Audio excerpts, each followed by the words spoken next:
Hello and welcome to another episode of Just in Time Worlds. Today I'm going to focus on underwater civilizations.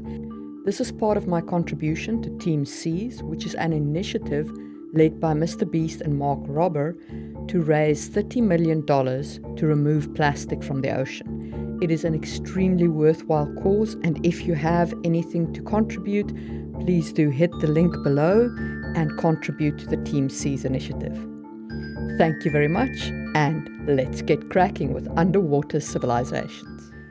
So in my previous video, I spoke extensively about what the underwater world looks like and feels like in communication underwater. Today, I'm going to focus on what an actual civilization would look like, what the culture would look like, and how magic would be impacted. So let's start with what sentient life would potentially look like underwater. The first big question you should ask yourself when you're designing sentient life is, are they going to be dolphin-like, so they go up to the surface to breathe air? Or are they going to be based on gills? So will they have gills in their necks, allowing them to breathe actual water?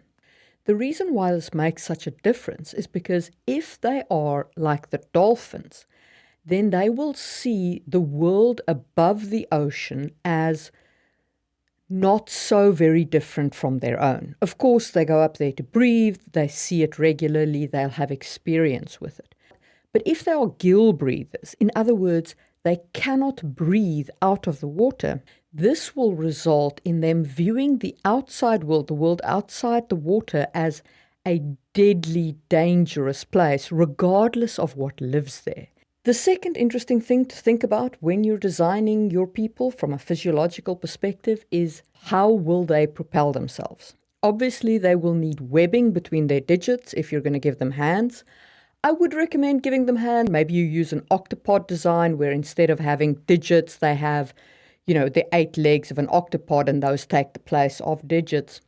The hands are probably going to make it easier for your readers or your players to ground themselves in the character. Now, if they do have hands, they will have to have webbing in order to swim. Typically, mer people are depicted as having one single tail. So they swim like a fish. You could take each leg and make it a fin, make it a separate fin, by elongating the feet and adding some frills to it and, strengthening the muscles. Not only would you have the propulsion power, but you would also have the finer control of allowing you to kick to one side or kick to the other side and thus make tighter turns. I think it would actually make for a more maneuverable design of a mer person if you split that fishtail into 2 legs that could kick independently. The other thing that you should probably bear in mind when designing these creatures is that while they would definitely feel hungry, they're unlikely to ever feel thirsty. They're continuously taking in water through their gills, if they have gills, obviously, and through their skin. So taking in other liquid, probably not going to be a thing. They'll definitely eat, but they won't have salt deficiency, so probably no cramps, and they probably don't drink anything at all. If they get drunk at all, it'd be from directly fermented plant materials, and there aren't that many things in the ocean that does that. Speaking of diet, they're almost certainly omnivorous. There are only 2 mammals in the ocean who are herbivores, and that is the dugong and the manatee, which is over there. They are the most adorable mammals ever, but they are the only herbivores. Everything else is at least omnivorous. The ocean doesn't really lend itself to herbivores, so you're probably looking at some variation of carnivore. So that's largely what I think about the physiological design of your underwater sentient creatures. If you do use dolphin-like creatures, maybe that'll allow you to actually have them drink things on the surface and eat plants on the surface. But I think that using air-breathing creature will actually detract from the immersive nature of your underwater civilization. Because you're building an underwater civilization and now you're telling me, well, they actually still breathe air, then that takes me out of that underwater civilization.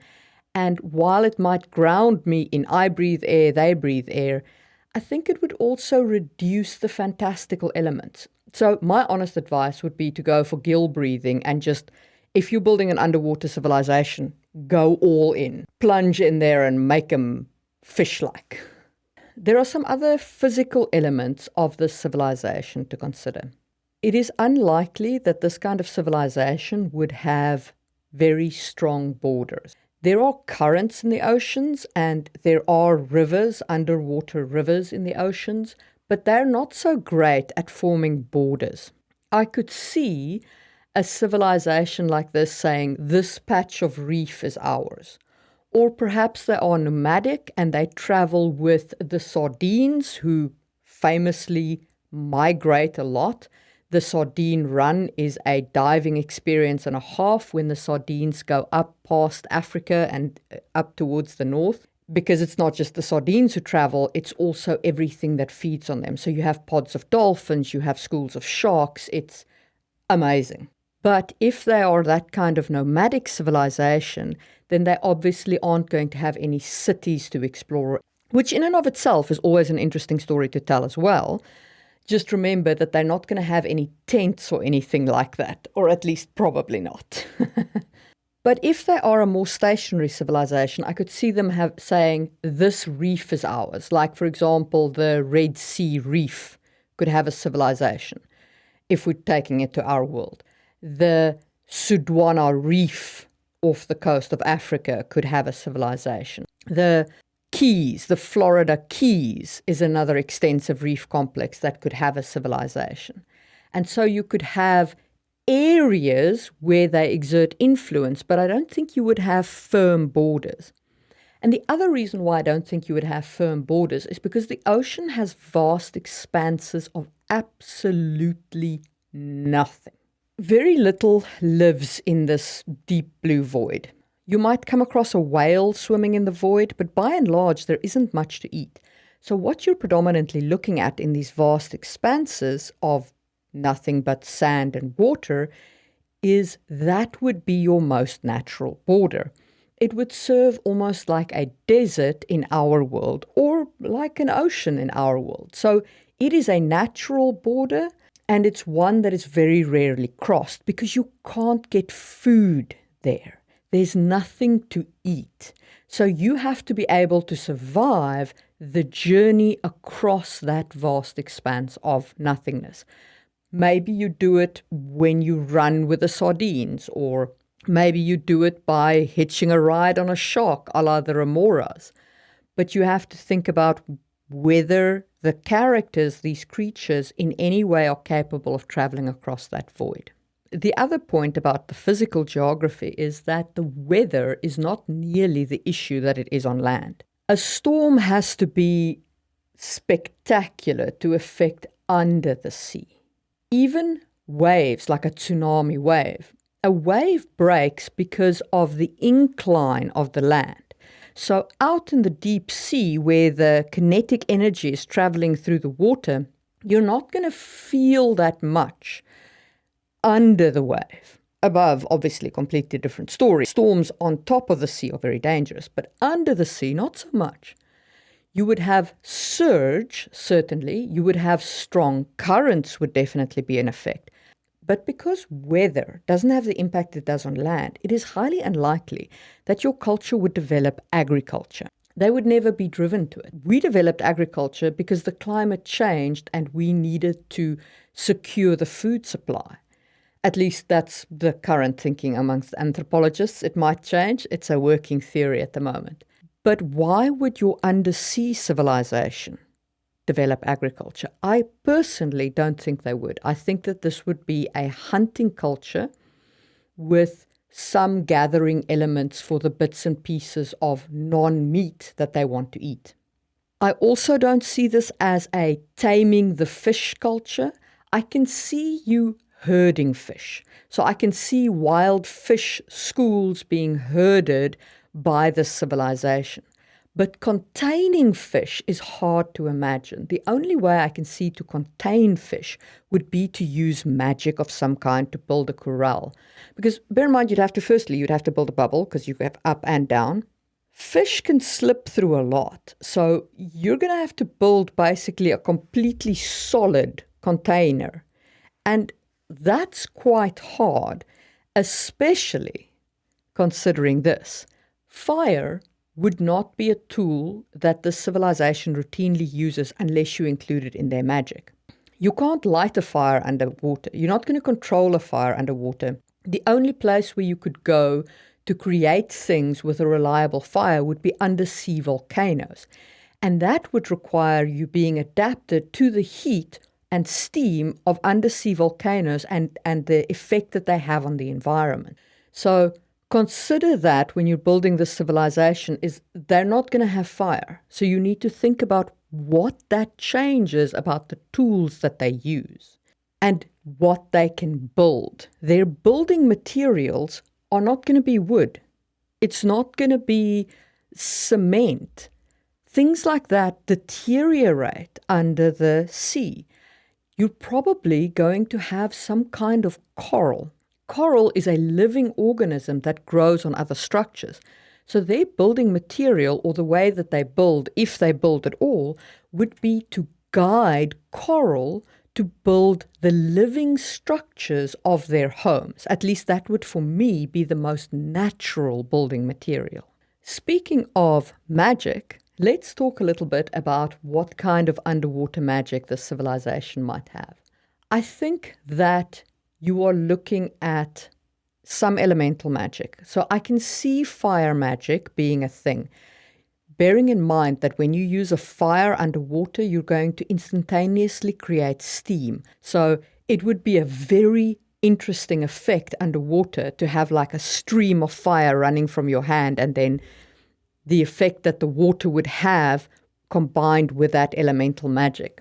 You might also have some actual water magic, although personally I'm not sure I would include that, because if you have water magic and, for example, you create ice out of water, you freeze a piece of water, ice is lighter than water. So it will immediately start rising to the surface. So I'm not sure what benefit you would get out of having water magic underwater. I almost feel like that would be a thing that wouldn't develop naturally. Maybe you can think of a reason for it. If you can, let me know in the comments below. I think that it would be very interesting to have a civilization that has air magic of some sort. So maybe they create bubbles of air around themselves, and that's how they live underwater. So they are air breathers like the dolphins, but they don't go up to the surface. They maybe extract air out of the water and carry it around them in a little bubble. I also think that utilities magic would be something that I can see developing underwater. And by utilities magic, I mean things like instead of a smith who is a craftsperson, you would have a smith who is a mage, somebody who can make tools, somebody who can build things, somebody who can craft art of some kind. I think that that kind of magic would be very appropriate to an underwater civilization, because it is not so easy to develop the kind of crafting skills that we have developed on land that contribute to your civilization. How do you build things? How do you create tools? How do you create vessels? Well, you're going to need craftspeople of some kind, but you don't have access to things like smiths or all of the things that we use. You having utility magic that takes that kind of craftsman's place makes complete sense to me. I also think that animal handling magic would have a very good place here. So things like herding fish, containing fish, as we spoke about, that little containment bubble to keep fish in place, maybe even expanding into agriculture if you really want to have underwater agriculture. And then on the fantastical front, of course, I think that this whole environment would be fantastical. I don't think you even need to make up anything. I think the underwater world is an amazing place that is already fantastical in nature, and just adding this civilization and a little bit of magic is enough to truly take your readers to a place they've never been before. Our underwater world is one that is increasingly under pressure from the plastics that drift down from our rivers and our oceans to it. So please, if you have anything to spare, Team Seas would appreciate it if you visit the link below and contribute to our goal of raising $30 million by January 2022 in order to remove 30 million pounds of plastic from the ocean. And I will see you soon for another video on fantasy world building.